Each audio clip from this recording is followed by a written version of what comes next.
학생 여러분 반갑습니다. 안녕. 자, 이번 시간에는 세계지리 8-1단원 경제의 세계와 경제블록 단원의 문제 함께 풀어보겠습니다. 선생님 교재는 158페이지입니다. 자, 먼저 1번입니다. 자, 다음 글에 기억, 니을에 대해 옳게 설명한 내용에만 모두 동그라미 표시한 학생을 고른 것은. 자, 먼저 기억에 다국적 기업에 밑줄이 그어져 있습니다. 자, 다국적 기업은 국경을 초월하여 생산과 판매 활동을 하는 기업을 말하죠. 그래서 첫 번째 거 맞는 거고요. 자, 두 번째 니은에 공간적 분업에 밑줄이 그어져 있습니다. 자, 공간적 분업은 기업 안에 여러 시설이 다른 지역에 입지하는 상황을 공간적 분업이라고 합니다. 그래서 기업의 기획, 관리, 연구, 생산 기능 등이 공간적으로 분화되는 현상을 우리는 공간적 분업이라고 하죠. 자, 두 번째 것도 맞고요. 자, 그리고 디귿에 들어갈 말을 찾아야 되는데, 자, 서비스업은 수요 주체에 따라 디귿과 생산자 서비스업으로 분류된다라고 했습니다. 자, 수요 주체에 따라 소비자 서비스와 생산자 서비스 이렇게 분류를 하죠. 그래서 디귿에는 소비자 서비스업이 들어가야 되겠습니다. 자, 그래서 디귿에 들어갈 용어는 소비자 서비스업이다. 디귿 요 세 번째 문장도 맞는 거죠. 자, 마지막에 리을에 생산자 서비스에 밑줄이 그어져 있는데, 생산자 서비스는 기업의 생산 활동에 도움을 주는 서비스죠. 그래서 소매업, 요식업, 미용업 같은 것들은 대표적인 개인이 고객인 소비자 서비스지 생산자 서비스업이 아닙니다.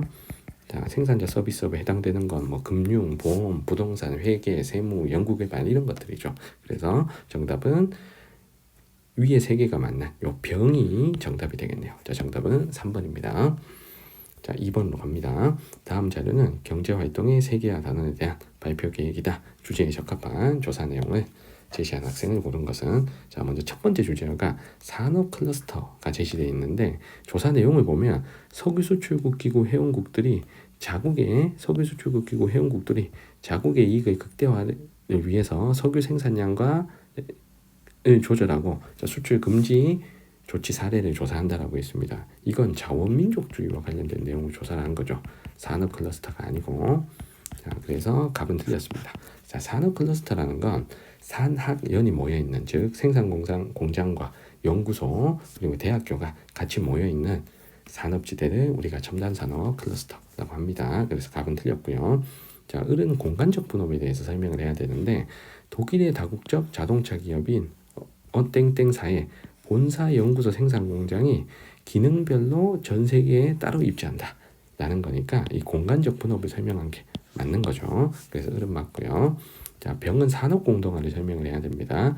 자, 읽어보면 케냐 커피 농가에 대한 공정한 이윤 배분을 상정하기 위해 커피 원두 가격과 커피 음료 가격의 차이 및 유통 단계의 문제점을 파악하겠다. 이렇게 생산자에게 공정한 이윤이 배분되는 무역, 자, 공정무역과 관련된 설명입니다. 그래서 산업공동화 관련된 설명이 아닌 거죠. 산업공동화는 주력 산업이 쇠퇴하는 현상은 우리가 산업공동화라고 했습니다. 자, 마지막 정은 유통의 세계화와 관련된 내용이 들어와야 되는데요. 자, 미국의 인터넷 쇼핑몰 전자상거래를 통한 해외 판매 지역과 해외 매출액 변화, 전 유통망을 세계적으로 넓히겠다 라는 거니까 이것도 맞는 거죠. 그래서 정답은 4번이 되겠습니다. 자, 그 다음에 우리 3번으로 갑니다. 자, 다음 자료는 세계지리 수행평가 보고서 일부이다. 가나에 들어간 내용으로 가장 적절한 것은. 자, 주제 1번을 보니까 미국의 휴대전화 생산기업 A사의 제품에는 디자인은 캘리포니아에서, 조립은 중국에서 라는 문구가 있습니다. 그래서 디자인과 소프트웨어 개발은 캘리포니아 본사에서 하고 가격 경쟁력을 높이기 위해 제품 조립은 중국 공장에서 한다 라고 했습니다. 그래서 본사와 공장이 따로 입지하는 공간적 분업을 설명하는 거죠. 그래서 가는 공간적 분업을 설명하고 있습니다. 자, 나래 볼게요. 자, 미국 북동부 지역은 전통적으로 자동차, 철강, 기계 등 제조업 중심지였다. 자, 하지만 1980년대 이후 글로벌 경쟁력 강화를 위해 제조업체들이 다른 지역으로 이전했다. 자, 제조업체들이 다른 지역으로 이전해서 이 지역의 공업이 지금 쇠퇴하고 있다라는 거죠. 그래서 녹이 슬고 있다는 의미로 러스트 벨트 라고 부른다 했습니다. 그러면 산업이 쇠퇴하는 산업 공동화 현상이 주제어로 들어가야 되겠죠. 자, 정답은 3번입니다. 자, 4번으로 갈게요. 자, 다음은 경제활동의 세계화 단원에 대한 수행평가 보고서의 일부이다. 가에 들어갈 내용으로 가장 적절한 것은. 자, 자, 조사 내용을 읽어보겠습니다. 자, 미국의 치킨 업체 A사는 중국 매장에 중국인들의 아침 식사인 요디아오와 또우장을 판매하고 있다. 자, 한편 미국 피자 업체인 B사는 밥을 메뉴에 추가하여 중국 소비자의 마음을 얻었다. 자, 미국 회사인데 중국식 메뉴를 개발해서 판다는 거죠. 맞죠? 자, 중국 현지에 맞추는 전략. 이걸 우리는 뭐라 부른다? 현지화 전략이라고 합니다. 정답은 3번입니다. 자, 조사 내용 2도 한번 확인해 볼게요. 자, 서울에 본사를 둔 자동차 업체 C사는 S 발음을 좋아하는 인도 소비자들의 기호에 맞추어 차량 이름을 정했다. 인도에 맞춰서 차량 이름을 정했다잖아. 맞죠? 그리고 비포장 도로가 많은 도로사정과 터번을 쓰는 인도인의 편의에 맞춰 차량을 개발했다. 인도 상황에 맞는 맞춤형 전략. 이것도 현지화 전략이죠. 정답은 3번입니다. 자, 5번으로 갈게요. 자, 다음은 경제활동의 세계화 단원 수업 장면이다. 교사의 질문에 옳은 대답을 한 학생을 고른 것은, 자, 교사가 자료는 A 기업의 휴대전화 제조 공정입니다. 이를 통해 알 수 있는 내용을 발표해 보세요 라고 했습니다. 자, 제조 공정을 보니까 개발 디자인은 미국에서, 부품 공급은 뭐 여러 곳에서, 조립은 인건비가 저렴한 중국이나 브라질에서 한다는 걸 알 수가 있겠네요. 자, 전체적으로 공간적 분업의 상황을 지금 알 수가 있겠습니다. 그래서 을의 설명 보면 공간적 분업화를 통해 제품을 생산한다. 자, 을은 잘 설명을 하고 있는 거죠. 자, 그리고 이 휴대전화 회사는 전 세계에 걸쳐서 생산과 판매 활동을 하는, 자, 다국적 기업의 생산 활동을 나타내고 있는 거니까 값도 맞죠. 그래서 정답은 1번입니다. 자, 병에 적한지 지향형 공업의 사례를 나타내고 있다라고 했는데, 적한지 지향형 공업이란 건 뭐냐면 원료를 대량으로 수입하는 공업, 대량으로 수입하는 공업을 우리가 적한지 지향 공업이라고 합니다. 그래서 이 원료를 대량으로 수입하는 공업은, 자, 원료를 배에 실어오기 때문에 대체적으로 해안가에 입지하는 특성을 나타냅니다. 자, 하지만 휴대폰 같으면 원료를 대량으로 수입한다. 자, 이런 공업이라고는 볼 수가 없는 겁니다. 그래서 병은 지금 틀렸고요. 자, 그리고 정에 전 공정에서 저렴한 인건비 확보가 필요한 노동집약적 산업이라고 했는데, 여기서 조립하는 분야에서는 인건비를 저렴하게 확보할 필요가 있겠지만 개발이나 디자인 아니면 핵심적인 뭐 부품 같은 경우에는 인건비가 핵심이 아닌 거죠. 맞죠? 주로 선진국에 입지를 하게 되니까 뭐 개발, 디자인, 본사 이런 것들은, 그래서 노동집약적 산업이 되는 건 아닙니다. 자, 요거는 휴대폰 만드는 건 첨단 산업이니까. 그러면 만약에 저렴한 인건비 확보가 중요한 노동집약적 산업이라고 하면, 예를 들면 뭐 섬유나 의류나 뭐 이런 것들이, 자, 해당이 되겠죠. 경공업 제품이 해당이 되는 겁니다. 자, 정답은 1번입니다. 자, 6번부터는 이제 경제협력체와 관련된 문제가 나옵니다. 자, 우리가 골라야 될 경제협력체가 유럽연합, 그리고 동남아시아 국가연합, 미국, 멕시코, 캐나다 협정, 자, 중에서 고르겠습니다. 자, 먼저 다를 볼게요. 다가 역내 총생산액이 가장 적습니다. 자, EU와 USMCA, 미국, 멕시코, 캐나다 협정은 지역 내 총생산이 많은 편이고, 이 중에서는 지역 내 총생산이 가장 적은 게 동남아시아 국가연합이죠. 그래서 다가 동남아시아 국가연합, 아세안입니다.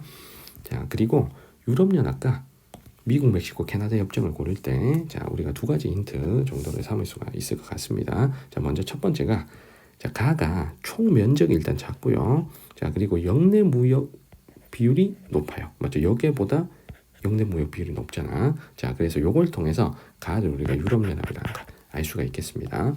자, 아니면 역내 총생산이 가장 많은 나를 미국, 멕시코, 캐나다 협정 USMCA로, 자, 먼저 고르셔도 되는 거예요. 자, 선택지 풀이 가겠습니다. 자, 1번에 가는 역내 생산 요소의 자유로운 이동을 보장한다. 자, 이 중에서 역내 생산 요소의 자유로운 이동이 보장되는 건 딱 하나, EU죠. 그래서 정답은 1번입니다. 자, EU는 통합 수준이 가장 높기 때문에 노동력이라든가 아니면 자본이라든가 생산 공장이 회원국 사이에 이동하는 건 자유롭다라는 겁니다. 그래서 정답은 1번이고요. 자, 2번에 나는 다보다 회원국 수가 많다. 자, 나 USMCA의 회원국은 3개. 그리고 다 아세안의 회원국은 10개죠. 그래서 회원국 수는 다가 많아야 되고요. 자, 3번에 정치 경제적 통합 수준은 유럽연합, 가가 가장 높아야 됩니다. 자, 4번에 여계 국가들에 대한 공송 관세를 모두 부과한다고 했는데, 이거는 뭐만 해당된다? EU만 해당이 되지 USMCA나 아세안은 해당되지 않습니다. 그래서 4번 틀렸고요. 자, 5번에 유럽연합은 역의 무역액이 역내 무역액보다 많다. 유럽연합은 역내가 역에보다 많죠. 그래서 영내 무역액이 더 많으니까 5번이 틀렸습니다. 정답은 1번입니다. 자, 7번으로 갈게요. 자료의 가다 경제 공동체에 대한 설명으로 옳은 것은, 자, 가는 동남아시아 국가 간의 기술 자본 교류 공동자원 개발을 추진한다. 아세안이죠. 동남아시아 국가연합. 자, 나는 북아메리카 국가들의 관세와 무역 장벽을 없앤다. 요거는 USMCA. 미국, 캐나다, 멕시코 협정이죠. 자, 다는 대다수의 서부 유럽 국가와 공동 경제, 사회, 안보 정책을 실행하기 위해 창설한 것. 유럽연합, EU죠. 자, 선택지 풀이 갑니다. 자, 1번에 단일 통화를 만든 건 여기선 EU밖에 없죠. 다만 해당이 되고요. 자, 2번에 회원국 간의 생산 요소가 자유롭게 이동할 수 있는 건 여기서는 EU 하나밖에 없습니다. 자, 3번에 회원국 수는 27개, 유럽연합이 가장 많아야 되겠죠. 자, 4번에 나는 다보다 역내 무역 비중이 크다. 역내 무역 비중은 회원국 수가 많은 유럽연합이 더 크니까 4번 틀렸고요. 자, 5번에 정치 경제적 통합 수준은 유럽연합이 가장 높으니까 정답은 5번입니다. 자, 8번으로 갈게요. 자, 가라 경제블록에 대한 설명으로 옳은 것은, 자, 우리가 골라야 될 게 남아메리카 공동시장, 그리고 동남아시아 국가연합, 미국, 멕시코, 캐나다 협정, 유럽연합 중에서 고르겠습니다. 자, 여기서 역내 총생산액 하나만 가지고도 우리가 다 고를 수 있을 것 같아요. 역내 총생산액이 가장 많은 게 USMCA죠. USMCA가 나. 자, 두 번째로 많은 게 EU. 그리고 아세안과 남미 공동시장 중에서는 회원국 수가 많고 인구가 더 많은 아세안이 역내 총생산액이 남미 공동시장보다는 조금 더 많습니다. 자, 남미 공동시장은 우리가 영어 약자는 메르코소르 이렇게 부르기도 하죠. 자, 그래서 역내 총생산으로 우리가 다 골라버렸습니다. 자, 1번부터 갑니다. 자, 가는 북아메리카 자유무역협정을 개정한 경제블록은 나죠. USMCA. 자, 2번에 회원국 수를 물어봤는데 USMCA는 회원국 수가 3개, 유럽연합은 회원국 수가 27개죠. 그래서 유럽연합이 많아야 되고, 자, 3번에 회원국의 총인구. 자, 총인구가 제일 많은 경제블록은 아세안이죠. 그래서 다가 맞죠. 그래서 정답은 3번이고요. 자, 4번에 정치 경제적 통합 수준이 가장 높은 건 유럽연합 가가 되겠습니다. 자, 5번에 유럽연합은 역내 무역액보다 역외 무역액이 많다 그랬는데 유럽연합이 가죠. 유럽연합은 역내가 역외보다 많죠. 자, 그래서 5번도 틀렸습니다. 자, 정답은 3번입니다. 자, 우리 이렇게 8-1단원 경제의 세계와 경제의 블록 단원의 문제 함께 풀어봤습니다. 질문 있는 친구들은 댓글 남겨주시면 잘 답변 드리겠습니다. 구독과 좋아요도 부탁드릴게요. 오늘 영상은 여기까지입니다. 여러분들 안녕.